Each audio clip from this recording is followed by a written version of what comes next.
ঝড় থামার পর আসতে থাকে মৃত্যু সংবাদ। কেউ ঘর চাপা পড়ে, কেউ বা গাছ চাপায় মারা গেছে। ঝড়ের তাণ্ডবে লণ্ডভণ্ড পুরো বগুড়া শহর। সবচেয়ে বেশি প্রাণহানি ও ক্ষয়ক্ষতির খবর পাওয়া গেছে ধুনট, সারিয়াকান্দি, কাহালু, গাবতলী ও শাহজাহানপুর থেকে। ভ্যানের পর ওই পিছন থেকে একটা বারেন্দার একটা থম্বা, ওটা দুমুড়ে আর ভেঙে পড়ে কুটি। শহরের বউবাজার এলাকায় ঘর ধসে মারা গেছে নারী ও শিশু।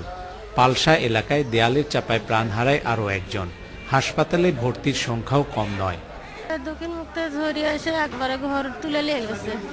ঘর তুলে নেওয়া যাওয়ার পরে ইটে সব গুড়মুড়ো হয়ে গায়ের পড়ছে। রাস্তার উপর পড়ে আছে বড় বড় গাছ। পুড়ে গেছে ঘরের চাল, দোকানপাট ও বিলবোর্ড। ঝড়ে শহরের প্রায় 50% বাড়িঘর ক্ষতিগ্রস্ত হয়েছে বলে জানিয়েছেন পৌর মেয়র। এটার প্রায় 50% সম্পূর্ণরূপে বিনষ্ট হয়ে গেছে, আর অন্তত 20-25 ভাগ গাছপালা আংশিক ক্ষতিগ্রস্ত হয়েছে। এই ক্ষতি পোষাইতে অনেক সময়ের প্রয়োজন হবে।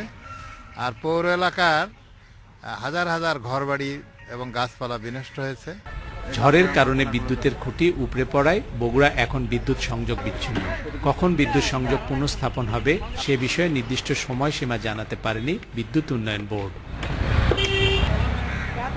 Hasibur Rahman Bilu, independent news, Bogura.